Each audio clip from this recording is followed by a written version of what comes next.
my name. That's not my name. That's not my name. That's not my name. That's not my name. For now, found in the system. For the new era. For drop you back at jump. For the new era. For 우리 신혼의 question. For on the radar. For back to the back jump. For the new era. 따져봐봐라. Hai, Assalamualaikum warahmatullahi wabarakatuh. Perkenalkan, nama saya Muhammad Azmi, kelas 1211, absen 20. Di sini saya akan menjelaskan tentang larung sesaji. Nah, apa sih larung sesaji itu? Larung sesaji itu adalah tradisi sedekah laut. Sedekah laut yang diadakan di Manyar, Gresik, sekitar Kali Mireng. Nah, di sana biasanya dilakukan pada acara-acara tertentu seperti hari sebelum Ramadan atau hari kemerdekaan Indonesia. Tetapi pas hari kemerdekaan Indonesia itu, saat hari kemerdekaan Indonesia biasanya digabung dengan lomba. Lombanya adalah lomba balap kayak, balap kapal.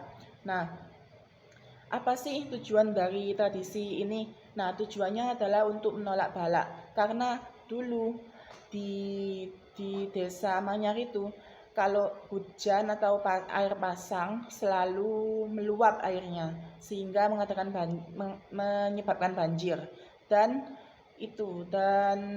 di desa Manyar setiap bulan-bulan tertentu tiba-tiba banyak orang sakit, sehingga para leluhur-leluhur yang dulu itu melakukan ritual tersebut. Nah, di sini saya akan membacakan teks cerita narasi yang saya buat tentang larung sesaji. Nah, bisa didengarkan ya. Di Desa Manyar di Kabupaten Gresik selalu terasa berbeda ketika bulan Syakban hampir berakhir. Udara pagi menjadi lebih tenang. Angin laut yang biasanya membawa asin kini bercampur dengan aroma tanah, basah, dedaunan, dan bambu. Sungai Kali Mireng mengalir pelan membelah desa seperti urat nadi yang sejak ratusan tahun lalu menghidupi sawah, tambak, dan kehidupan sekitarnya. Di tepi sungai itulah setiap tahun menjelang Ramadan, masyarakat Manyar mengadakan sebuah tradisi lama, yaitu larung sesaji. Pagi itu, matahari baru saja memunculkan dirinya dari balik pohon kelapa ketika warga mulai berkumpul. Ibu-ibu membawa tampa berisi tumpeng kecil, buah-buahan, bunga 7 rupa, dan jajanan pasar. Para lelaki sibuk menatar perahu kayu sederhana yang akan digunakan untuk melarung sesaji ke sungai-sungai. Namun, tidak semua orang memandang tradisi itu dengan wajah ceria, senang, dan tenang. Di antara kerumunan, berdirilah seorang pemuda bernama Faris. Dengan sorot mata gelisah dan tangan mengeras, ia menggunakan sarung hitam dan baju koko putih. Berbeda dari kebanyakan pemuda desa yang memakai pakaian kasual.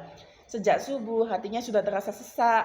Ini tidak benar, gumanya pelan, tetapi cukup keras untuk dirinya sendiri. Faris adalah lulusan pesantren di luar kota. Selama 6 tahun ia belajar tauhid, fikih, dan akidah akhlak. Ia diajarkan bahwa segala bentuk ritual yang menyerupai persembahan kepada selain Allah adalah syirik. Dan apa yang ia lihat pagi itu yang akan dilarungkan ke sungai adalah sesaji.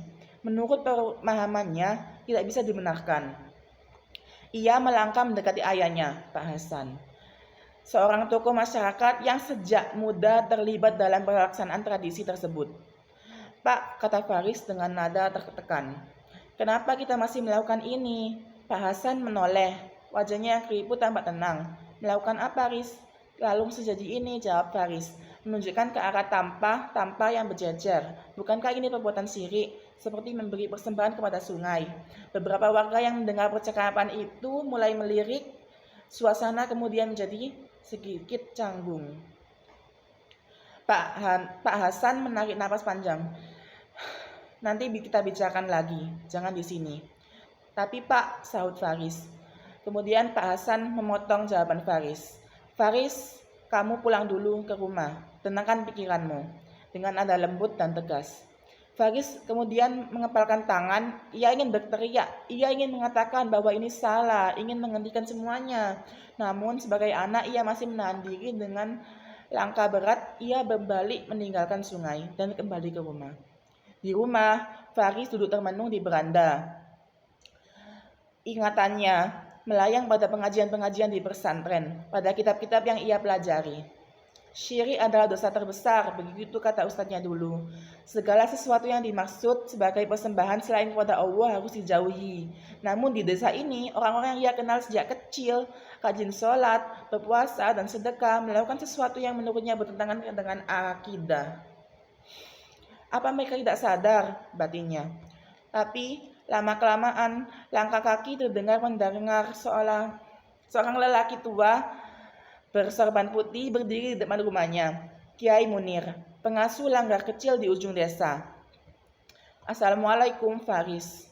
Salam dari Kiai Munir. Waalaikumsalam Kiai, jawab Faris sedikit terkejut. Kiai Munir duduk di sampingnya. Tatapannya teduh, penuh kebijaksanaan yang hanya dimiliki oleh orang-orang yang telah lama bersahabat dengan ilmu akidah dan ilmu kehidupan. Ayahmu bilang kamu gelisah soal larung sesaji, ujar Kiai Munir. Faris mengangguk cepat. Kiai, saya tidak bisa menerima ini. Bagaimana mungkin umat Islam larung sesaji? Bukankah itu musyrik, syirik? Kiai Munir tersenyum tipis. Kamu benar, untuk menjaga akidah itu kewajiban setiap muslim. Faris sedikit lega. Namun Kiai Munir melanjutkan, tapi kebenaran juga perlu dipenuhi dengan hikmah. Kemudian Faris bertanya lagi, hikmah bagaimana Kiai? Tidak semua yang nampak seperti persembahan adalah ibadah, jawab Kiai Munir pelan. Ada yang sekedar simbol budaya. Faris menganggukkan dahi, tapi tetap saja dilakukan ke sungai. Kiai Munir menatap ke arah sungai Kalimireng yang terlihat dari kejauhan. Airnya berkilau terkena cahaya matahari. Kamu tahu kenapa tradisi ini ada? Tanya Kiai Munir. Faris menggeleng. Dulu, Kiai Munir mulai bercerita. Desa ini sering dilanda banjir dan wabah. Sungai Kalimireng meluap, sawah rusak, banyak orang sakit. Para leluhur mencari cara untuk menyatukan masyarakat. Mengajak mereka semua berdoa bersama menjelang Ramadan. Mereka belum paham agama sepenuhnya saat itu, potong Faris.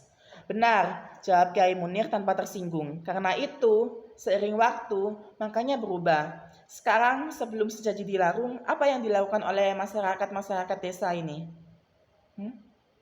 Faris terdiam. Ia mengingat pagi itu, tadi di langgar dekat rumahnya, terdengar doa bersama, pembacaan tahlil, sholawat, dan doa-doa kepada Allah SWT. Mereka berdoa, jawab Faris pelan. Meminta kepada siapa? Sahut Kiai Munir. Kepada Allah, jawabnya lagi. Kiai Munir tersenyum. Itulah kuncinya. Di tepi sungai Kalimireng, warga mulai berkumpul kembali. Kali ini Kiai Munir duduk di depan, memimpin doa, suaranya lirih namun jelas, memuji Allah, memohon ampunan, keselamatan, dan keberkahan menjelang bulan suci Ramadan.